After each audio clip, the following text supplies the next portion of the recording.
Við vantar svona blikli og svona reyksprengur þegar Bergur að kynna mann svona inn til leiks. En gaman að sjá okkur, það bara, ég hugsaði þegar ég kom heim í gær þegar var verið að snjóa og svo í morgun þegar ég kom aftur út, snjóaði og ég hugsaði svona líður örugglega fólkin í ráðuneytinu að vinna með alla þessa reglugerða innleiðingu þessa dagana.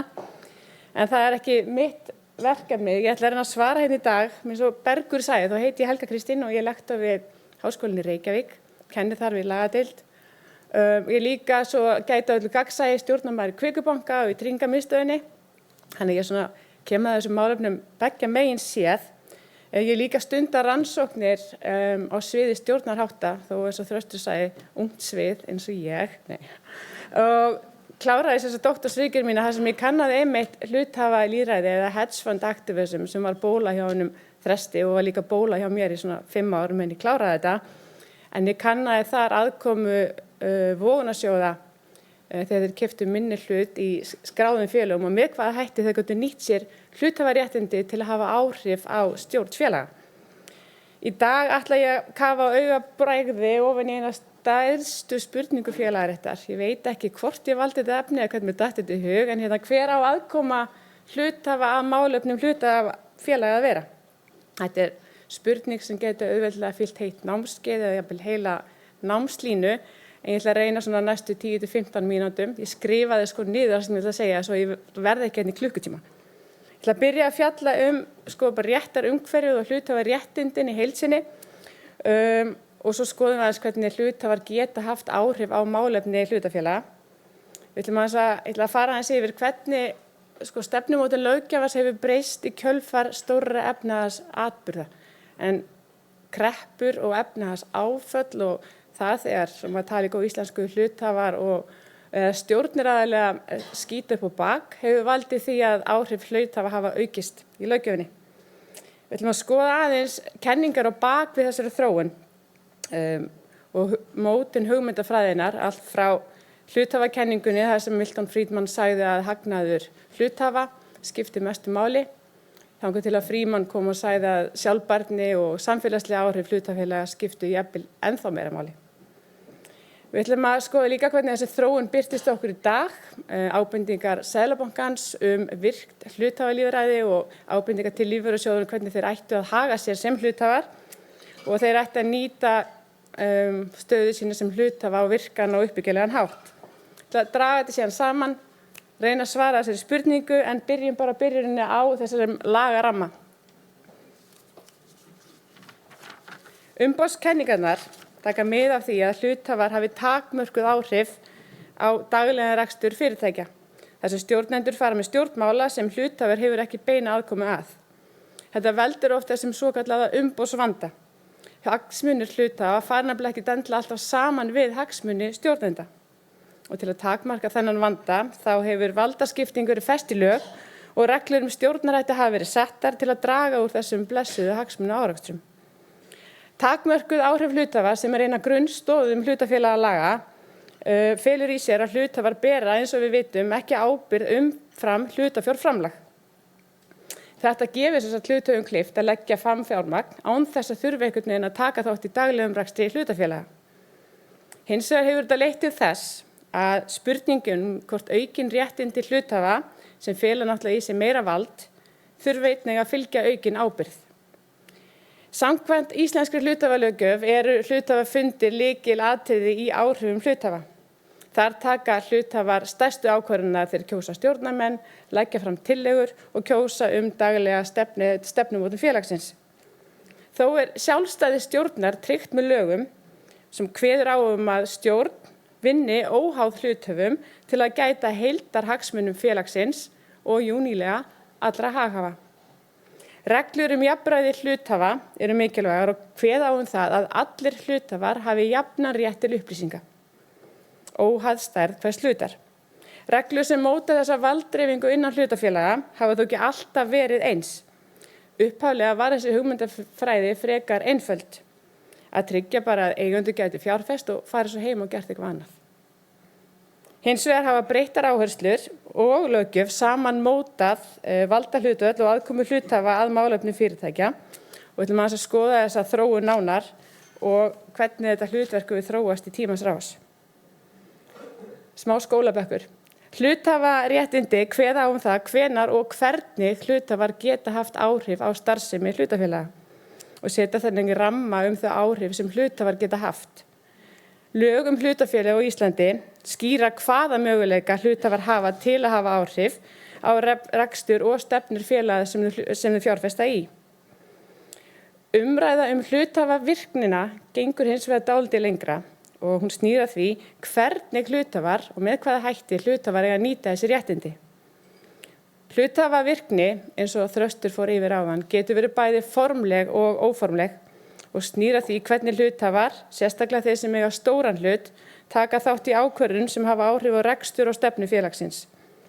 Formleg hluthafavirkni birtist oft á hluthafafundum. Hluthafar kjósa stjórn, samþykkja tillögur eða nýta atkvæðisrétt sinn.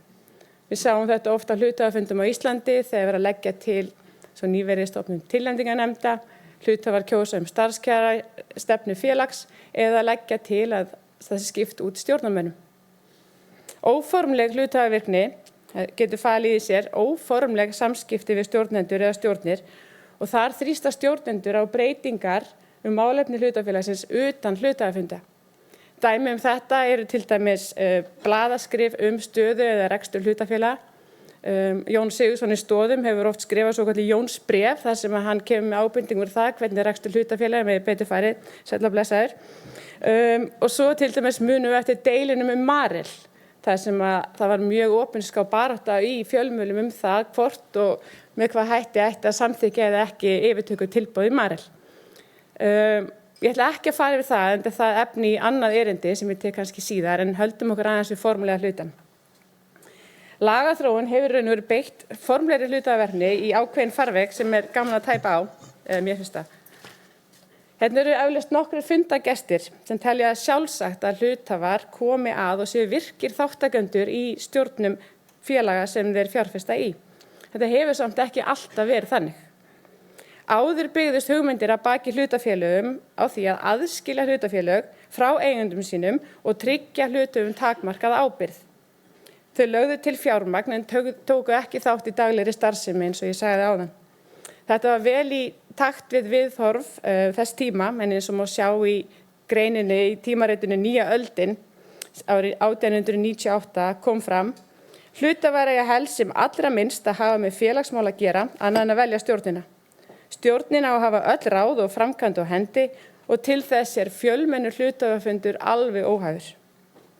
Þessar hugmyndir endurspegluðu þá trú að stjórnendur væru betur í stakk búnir en hlutafar til að hafa stefnumótandi áhrif á ákvarðanir stjórnar en fjölbreyttur hópur hluthafa. Hlutafar, eins og ég sagði, höfðu því mjög lítil áhrif á starfsemina. En hvað breyttist? Með aukinni stærð og aukinni flækjustigi hjá hlutafélögum þá urðu áberandi vandamál tengd of miklu valdi stjórnenda.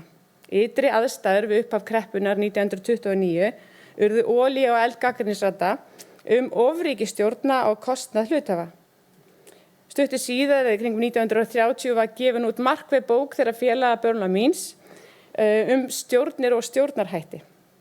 Megin inntak þessara bókar var umfjöllun að eignarhald hlutafélaga væri orðið svo dreift og hlutafar svo smáir að völdin væri nú komin úr höndum hlutafa til stjórnenda. Á seinni hluta 20. aldar þá leiddi skortur á gagnsæi og eftirliti til tjóns fyrir hlutafa. Það snýst alltaf það ef vasinn fyrir að meiðast þá gerist eitthvað í samfélaginu. Og þóttu stjórnir of margar hugsa einungis eigin hag. Hlutafar kröfðust meiri réttinda.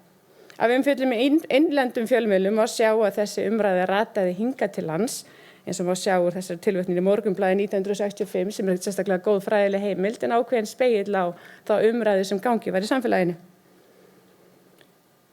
Á þessum árum voru fjölmargar greinar skrifaði að hlutafar yrðu að fá meiri áhrif. Barátta hluthafa fyrir auknum réttindum rataði til Evrópusambandsins. Aðildarríki voru nokkuð hikandi í að taka þátt, en vegna hneykslismála hjá félögum á borð við Enron kvað við nýjan tón og samstaða náðist að herða á lagaumgjörð hlutafélaga. Við þessa endurskoðun var lögð á aukin áhersla á að efla rétt hluthafa til að taka upplýstar ákvarðanir og hafa áhrif á stefnumótun. Sama árið 2002 var haldinn fundur í efnahags- og fjármálanefnd Evrópuráðsins stefnumótun vegna Enron og þarna byrjaði þetta allt saman. Í skýrslu sem gefin var út í kjölfarið framtíð félagaréttar má finna rök að baki komandi vegferðar Evrópusambandsins aukin áhrif hluthafa. Þar kom fram að hluthafar ættu að eiga beina aðkomu að ákvörðunartöku innan hlutafélaga og jafnframt kom fram sú stefnumarkandi sýn að hluthafar yrðu að þjóna hlutverki varðhunda góðra stjórnarhátta. Mér finnst það mjög merkilegt. Mér langaði að hafa mynd af hundi, mér fannst það bara ekki alveg viðeigandi hérna í þennan hóp. En stefnt yrði því að auka við beina aðkomu hluthafa að málefnum félaga. Þessar breytingar hafa smám saman mótað ekki aðeins innri starfsemi hlutafélaga, heldur einnig áhrif þeirra í samfélaginu. Þróunin hefur verið knúin áfram að kenningum hluthafaræði og haghafaræði og skoðum það aðeins nánar. Mér sýnist þess að glærur hafa dálítið sjálfstæðan vilja. Hluthafaðalýðræði hefur þróast frá því að innblína einungis á að hámarka arðsemi hlutafélaga í því að taka mið af víðtækari samfélagslegum áhrifum og atriðum ábyrgð og sjálfbirgni. Hluthafakenningin sem Milton Friedman setti fram árið 1970 lagði grunninn að hluthafavirkni. Þar var lögð áhersla á að fyrirtæki væru fyrst og fremst rekin til að hámarka hagnað fyrir eigendur sína. Þessi nálgun hafði í för með sér að reglur og lög sem tryggðu vernd hagsmuna hluthafa voru settar og voru einblínt á fjárhagslega hagsmuni hluthafa. Þessi þrönga sýn tók síðan breytingum með kenningum Edward Freeman, haghafakenningunni sem sett fram árið 1984. Það var lögð áhersla á að fyrirtæki gæti aldeilis ekki aðeins horft til fjárhagslega hagsmuna, heldur yrði að horfa meira til samfélagsins. Það yrði að horfa til starfsmanna, stjórnenda, viðskiptavina og samfélagsins í heild. Þetta samspil birti síðan í aukinni áherslu á virt hluthafalýðræði og ábyrgari þátttöku hluthafa í stjórnum fyrirtækja. Ég sá þessa birtingu fyrst í frumvarpi til breytinga á lögum hlutafélög sem lagt var fram árið 2006. Þar var lögð áhersla á að gæði stjórnarhátta tæki mið af bæði fjárhagslegum ávinningi og samfélagslegum áhrifum.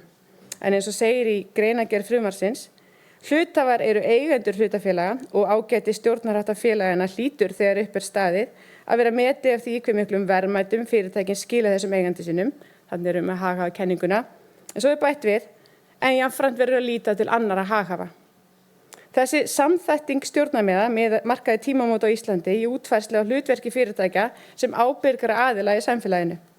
Hún lagði grunn að nýrri sýn á fyrirtæki sem einingar sem þurfa að samræma fjárhagsleg markmið og samfélagslega ábyrgð. Þessi þróun hefur einnig komið skýrt fram í áherslum Seðlabanka Íslands. En Seðlabanki Íslands gaf út umræðuskjal í október síðastliðnum þar sem hann hvatti lífeyrissjóði sem eru stórir hluthafar á íslenskum markaði til að nýta áhrif sín og atkvæðisrétt sem hluthafar á hluthafafundum. Í ábendingunni sagði: Seðlabankinn tekir til æskilegt að lífeyrissjóðir beiti áhrifum sínum sem hluthafar líkt og aðrir fjárfestar ella gætu áhrif annarra minni hluthafa aukist verulega umfram raunverulegan atkvæðisrétt. Skilaboðin voru skýr. Lífeyrissjóður ætti að beita áhrifum sínum á ábyrgan hátt. Seðlabankinn benti jafnframt á að lífeyrissjóður nýta ekki atkvæðisrétt sinn gætu minni hlutafar haft óeðlilega mikil áhrif umfram raunverulegan atkvæðisrétt. Og þarna komum við eftir því sem að Þröstur var ræðum á, við þurfum aðeins að skoða betur samþættingu og samsetningu eignarhalds á Íslandi. En þessi ábending á auðvitað líka rætur í sömu þróun. Hún hefur á sér stað eftir fjármálakreppuna 2008 þegar það kom í ljós að skortur á virkri þátttöku stórra hluthafa sem þó teknir út fyrir sviga getur leitt til þess að minni hlutahafar eða stjórnendur hafi óeðlilega mikil áhrif á ákvörðunartöku innan fyrirtækja. Þessi ábending einnig hluti af þeirri þróun að auka ábyrgð hluthafa, ekki bara réttindi, heldur líka ábyrgð hluthafa í stjórnarháttum og efla þátttöku þeirra í ákvörðunum sem hafa áhrif á langtímahagsmuni og samfélagsins í heild sinni. En hvaðan koma þessar ábendingar? Eins og ég sagði þá eru reglur náttúrulega hertar eftir fjármálakreppuna 2008. Og þessar reglur hafa verið skýrt mikilvægi stofnana fjárfesta og þeir eru teknir út fyrir sviga, sem stofnana fjárfestar og eignastýringaraðilar og þeir eru orðnir einhvern veginn nokkra flokkur af hluthöfum. Þannig þegar maður svarar spurningunni hvað áhrif eiga hluthafar að hafa, það er ekki hægt að svara henni eftir að þessi tilskipun hefur innleitt, vegna þess að þá erum við komið með Jón og séra Jón og séra Jón. Þessi önnur hluthafatilskipunin sem hefur eins og Tómas sagði, hún ekki verið innleidd á Íslandi en styttist í það. Hún var sett fram með það markmiði að bæta stjórnarhætti. Hún flokkaði eins og ég sagði hluthafa eftir tegund og leggur þetta sérstaklega skyldur á stofnanafjárfesta og eignastýringaraðila til að taka mið af langtíma sjónarmiðum og samfélagslegum þáttum. Þetta er síðan stutt með taxonomy-reglugerðin og SFDR. Þessar ábendingar, ef ég á bara að fá einhvern annan til að svara spurningunni fyrir mig, það svaraði skýrt hvaða aðkomu tilteknir fjárfestar, líkt og stofnanafjárfestar eiga að hafa á málefnum hlutafélaga. Þeir eru ekki eingöngu að einblína á fjárhagslega hagsmuni, heldur einnig á samfélagslega ábyrgð og áhrif á aðra haghafa.